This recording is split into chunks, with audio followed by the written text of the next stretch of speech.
नमस्कार दोस्तों, स्वागत है आपका अपने चैनल धार्मिक ज्ञान डबल वन में। आपसे रिक्वेस्ट है कि वीडियो को अंत तक जरूर देखें। वीडियो पसंद आए तो लाइक करें, साथ ही दोस्त, रिश्तेदार में शेयर एंड सब्सक्राइब जरूर करें। इससे हमें वीडियो बनाने का मोटिवेशन मिलता है और इस तरह की सच्ची धार्मिक ज्ञान की बातें लाते रहेंगे। आज हम नमस्कार, आपका स्वागत है दोस्तों। नवरात्रि की यह महान कथा सुनने से बड़े बड़े कार्य सिद्ध हो जाते हैं। दरिद्री को धन, रोगी को स्वास्थ्य, कमजोर को बल, संतानहीन को संतान, स्त्रीहीन को सुंदर पत्नी की प्राप्ति होती है। स्वयं भगवान श्री राम ने भी नवरात्रि का यह व्रत किया था, इसीलिए नवरात्रि का यह व्रत बहुत महान है। इस पृथ्वी लोक में जितने भी प्रकार के व्रत एवं दान हैं, वे नवरात्रि के समान नहीं है, क्योंकि नवरात्रि का यह व्रत सदा धन धान्य प्रदान करने वाला, सुख तथा संतान की वृद्धि करने वाला, आयु तथा आरोग्य प्रदान करने वाला है और स्वर्ग तथा मोक्ष देने वाला है। अतः विद्या, धन अथवा पुत्र, इनमें से मनुष्य किसी की भी कामना करता हो तो उसे इस सौभाग्यदायक तथा कल्याणकारी नवरात्रि का व्रत विधि पूर्वक करना चाहिए। इस व्रत का अनुष्ठान करने से विद्या चाहने वाला मनुष्य समस्त विद्या प्राप्त करता है और अपने राज्य से वंचित राजा फिर से अपना राज्य प्राप्त कर लेता है। पूर्व जन्म में जिन लोगों ने नवरात्रि का उत्तम व्रत नहीं किया है, वे इस जन्म में रोगग्रस्त, दरिद्री तथा संतान रहित होते हैं। जो स्त्री बंध्या, विधवा अथवा धनहीन है, उसने भी पूर्व जन्म में इस व्रत को नहीं किया है, ऐसा अनुमान लगाना चाहिए। इस पृथ्वी लोक में जिस प्राणी ने भी नवरात्रि का व्रत नहीं किया है, उसे इस लोक में वैभव और स्वर्ग में आनंद प्राप्त नहीं होता है। जो व्यक्ति लाल चंदन से मिश्रित कोमल बेल के पत्तों से भगवती जगदम्बा की पूजा करता है, वह संसार के समस्त सुख ऐश्वर्यों को प्राप्त करता है। जो मनुष्य दुख तथा संताप का नाश करने वाली, सिद्धियां देने वाली, जगत में सर्वश्रेष्ठ कल्याण स्वरूपिणी जगदम्बा की उपासना नहीं की, वह पृथ्वी लोक पर सदा ही अनेक प्रकार के कष्टों से ग्रस्त रहता है, दरिद्री हो जाता है और शत्रुओं से पीड़ित रहता है। ब्रह्मा, विष्णु, शिव, अग्नि, कुबेर, वरुण, इंद्र तथा सूर्य आदि देव समस्त कामनाओं से परिपूर्ण होकर हर्ष के साथ भगवती जगदम्बा का ध्यान करते हैं। भगवती जगदम्बा की इच्छा से ही ब्रह्मा सृष्टि का निर्माण करते हैं।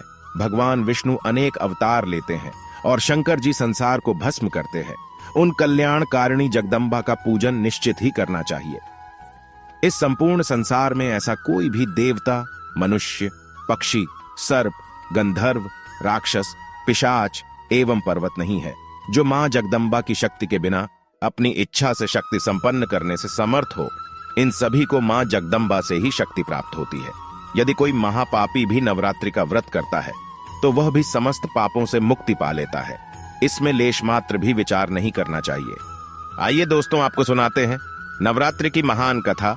इस कथा को सुनने मात्र से ही सभी संकट और दुख दूर हो जाते हैं, धन धान्य की प्राप्ति होती है। दोस्तों, आगे बढ़ने से पहले अगर आपने अभी तक इस चैनल को सब्सक्राइब नहीं किया है तो सब्सक्राइब जरूर करें। साथ ही वीडियो को लाइक करके कमेंट में जय मां दुर्गा जरूर लिखें। प्राचीन काल की बात है, कौशल देश में दीन, धनहीन, अत्यंत दुखी तथा विशाल कुटुंब वाला एक सुशील नाम का वैश्य रहता था। उसके अनेक पुत्र थे जो दरिद्रता के कारण हमेशा पीड़ित रहते थे। रात्रि में उस वैश्य को और उसके परिवार वालों को भोजन में बहुत कम अन्न प्राप्त होता था और उन्हें भूखा ही सोना पड़ता था। वे सदा ही भूख से व्याकुल रहते थे और दूसरों के पास काम करके अपने परिवार का पालन पोषण करने की कोशिश करते थे। वह वैश्य धर्म पारायण, शांत, सदाचारी, सत्यवादी, क्रोध न करने वाला, अभिमान रहित, धैर्यवान तथा ईर्ष्याहीन था। वह हर रोज देवताओं, पितरों और द्वार पर आए अतिथियों की पूजा करके अपने परिवारजनों के भोजन कर लेने के बाद ही जो कुछ भी बच जाता था उसी को खाकर संतुष्ट रहता था। इस प्रकार कुछ समय बीत जाने पर एक दिन उस वैश्य के द्वार पर एक विद्वान ब्राह्मण आया। दरिद्रता से पीड़ित उस वैश्य ने ब्राह्मण से पूछा, हे ब्राह्मण देवता, आप मुझ पर कृपा करके ये बताइए कि मेरी दरिद्रता का नाश कैसे हो सकता है। मुझे धन की अभिलाषा तो नहीं है, किंतु हे द्विजश्रेष्ठ, मैं आपसे कोई ऐसा उपाय पूछ रहा हूं जिससे मैं अपने कुटुंब का भरण पोषण कर सकूं और उतना ही धन अर्जित कर सकूं। मेरे पुत्र और पुत्री भूख से व्याकुल होकर रोते हैं। मेरे घर में इतना भी अन्न नहीं है कि मैं उन्हें मुट्ठी भर अन्न प्रदान कर सकूं। रोते हुए बालक को मैंने घर से निकाल दिया और वह भी चला गया है। इसीलिए मेरा मन शोक और दुख से भर गया है। धन संपत्ति के अभाव में मैं क्या करूं? मेरी पुत्री भी विवाह के योग्य हो चुकी है, किंतु मेरे पास धन नहीं है। अब मैं क्या करूं?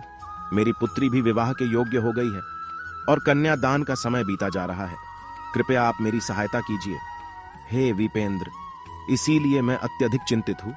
आप तो महाबुद्धिमान हैं, इसीलिए आप मुझे कोई ऐसा तप, दान तथा व्रत या मंत्र बताइए जिससे मैं अपने परिवारजनों का पालन पोषण करने में समर्थ हो जाऊं। मुझे बस उतना ही धन मिल जाए, उससे अधिक धन की कामना नहीं करता। आपकी कृपा से मेरा परिवार अवश्य सुखी हो सकता है। कृपया आप मुझे कोई उपाय बताइए। इस प्रकार वैश्य द्वारा पूछने पर उस ब्राह्मण ने प्रसन्नता पूर्वक उस वैश्य से कहा, हे वैश्य, अब तुम पवित्र नवरात्रि का अनुष्ठान करो, इससे तुम्हारा कार्य अवश्य ही सिद्ध हो जाएगा। इसमें तुम भगवती की पूजा, हवन, वेद पाठ, उनके मंत्रों का जाप, होम आदि कार्य यथाशक्ति संपन्न करो। इससे तुम्हारे सभी दुख दूर हो जाएंगे। तुम नवरात्रि का उपवास करो, तुम्हारी गरीबी तुरंत ही समाप्त हो जाएगी। हे वैश्य, नवरात्रि नामक इस पवित्र तथा सुखदायक व्रत से बढ़कर इस पृथ्वी तल पर दूसरा कोई भी व्रत नहीं है। यह नवरात्रि का व्रत हमेशा ज्ञान तथा मोक्ष को देने वाला है, सुख तथा संतान की वृद्धि करने वाला है एवं शत्रुओं को पूर्ण रूप से नष्ट करने वाला है। देवी सीता के वियोग में अत्यंत दुखी होकर भगवान श्री राम ने किष्किंधा पर्वत पर इस व्रत को किया था। इस व्रत के प्रभाव से उन्होंने महासागर पर सेतु की रचना की और रावण, कुंभकर्ण तथा मेघनाद का संहार करके सीता को फिर से प्राप्त किए। हे वैश्य, इसीलिए तुम भी इस महान नवरात्रि का व्रत अवश्य ही करो। इस प्रकार ब्राह्मण का वचन सुनकर उस वैश्य ने उन्हें अपना गुरु मान लिया और उनसे माया बीज नामक मंत्र की दीक्षा प्राप्त की। उसके बाद आलस्यहीन होकर भक्तिपूर्वक संपूर्ण नवरात्रि भर उसने मंत्र का जाप किया और अनेक उपहारों से आदरपूर्वक भगवती का पूजन किया। इस प्रकार उस वैश्य ने अगले 9 वर्षों तक नवरात्रि का व्रत किया और 9वें वर्ष के अंत में महाअष्टमी तिथि को अर्धरात्रि आने पर महेश्वरी जगदम्बा ने उसे साक्षात दर्शन दिया और उसे अनेक प्रकार के वरदानों से कृतकृत्य कर दिया। अर्धरात्रे तु संजाते प्रत्यक्षम दर्शनम ददो नानावर प्रधानैश्च कृतकृत्यम चकारतम। तो दोस्तों, इस प्रकार से देवी भागवत पुराण में नवरात्रि के व्रत की कथा बताई गई है। उम्मीद है आपको यह कथा पसंद आई होगी। वीडियो को लाइक जरूर करें और कमेंट में जय मां जगदम्बा, जय मां पार्वती जरूर लिखें। साथ ही वीडियो को लाइक करके दोस्तों के साथ शेयर करें। अगर आपने चैनल को सब्सक्राइब नहीं किया है तो इसे सब्सक्राइब जरूर करें। आप सभी का धन्यवाद।